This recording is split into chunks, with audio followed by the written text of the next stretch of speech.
All right, in this video today, I'm gonna answer one of the main questions I get in my DMs all the time is, Clint, how much money do I need to get started in land investing?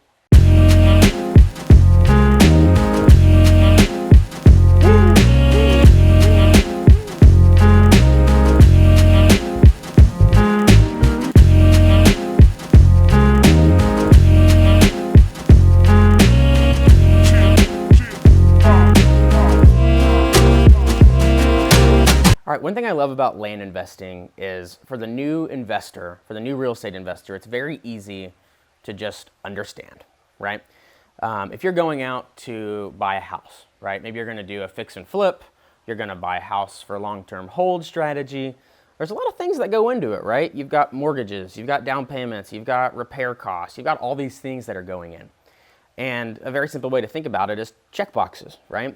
When you're buying an apartment building or a home, there are 1,000,001 check boxes that you have to click. Well, if you are a land investor, really there are only 5 or 10 really important things that you need to check before you buy a property. And so it takes down the million things you need to look at, turns it into 10. And the truth is, in land investing, you can get started with $5,000, with $10,000. Now, as the title of the video suggests, how much should you have to get started? I recommend that somebody has $10,000 to start in land investing. If you haven't saved up $10,000, I really think you should focus on working and saving and budgeting and doing the things that will allow you to have $10,000 set aside. Now, why do I say this? Because I started my business with less than $10,000. I started mine with about $7,000 and it was a challenge. It really was a challenge. I was scraping money together for marketing campaigns. I was always scraping money together whenever an opportunity came across my plate. And I think in the long run, it actually made my business run slower. I think it made my business run slower. I really wish I had about double that when I started. I wish I had $10,000 to $15,000. So let's say you're like me and you try and start with $5,000, all right? Let's just run through some basic numbers. It's gonna cost you about $1,500 to run a marketing campaign. You're already down to $3,500. Call it another $500 and this and that. You've already spent $2,000 before anyone is even calling you to sell their property. So what's gonna happen when you get 5 or 10 people that say, hey, Clint, I wanna sell my property, but you only got $3,000 left, right? The truth is when you're starting, it's very, very challenging if you don't have enough capital behind you. And so I think $10,000 is a very reasonable place to start. Now, if you have more than that, that's great. But I think $10,000, and let me show you why $10,000. So as a new investor, if you have $10,000, you can effectively send 2 to 4 marketing campaigns very effectively and still have $5,000, $6,000, $7,000 ready to buy properties, okay? And the truth is, whenever you're in this business, what we do is very simply put, we send out mail and we hope people call us and say, hey, I wanna sell my property. I wanna sell it cheap and I wanna sell it quick. One of the biggest mindset blocks that I see new investors have is they don't start with enough money. They spend, a guru kind of, for lack of better words, pulled their leg or pulled their chain at the beginning and they got them to buy their course. And after you buy the course, you send the mail, you've already spent $5,000, $6,000, $7,000. And by the time people are calling you, you barely have any of your money left to go and buy a property. And so that mindset block is what stops so many people, You get the opportunities in the mail, but now you only have enough money to buy one of them.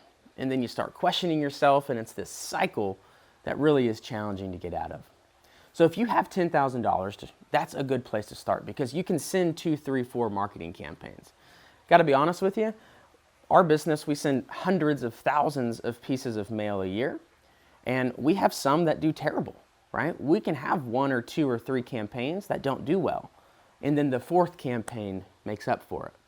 But when you're starting, if you don't have that budget to run 2, 3, 4, 5 marketing campaigns, it's very easy for you to spend all your money before an opportunity actually comes in the door. So I know I threw a lot of numbers at you there, but let me just summarize this. If you don't have $10,000 to get started in this business, I plead you and I beg you to focus on whatever you're doing right now. How can you save more money? How can you budget more appropriately so that you can save up that money to start?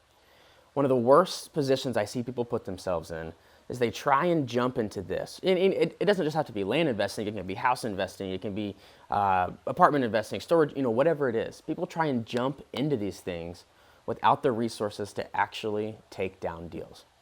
And so I think that's the biggest mindset block that people have, is that whenever you have the right amount of money, whenever you have that $10,000, that $15,000, it removes a lot of mindset blocks that you're going to have. It allows you to comfortably send out 5,000, 10,000 pieces of mail. It comfortably allows you to buy a few properties.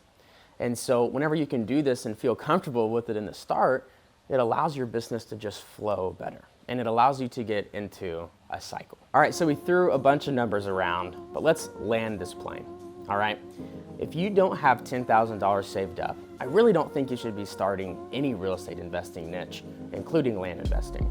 I think if you're still below that, you haven't saved that, you should be focused on working and saving and budgeting appropriately so that you can save that up.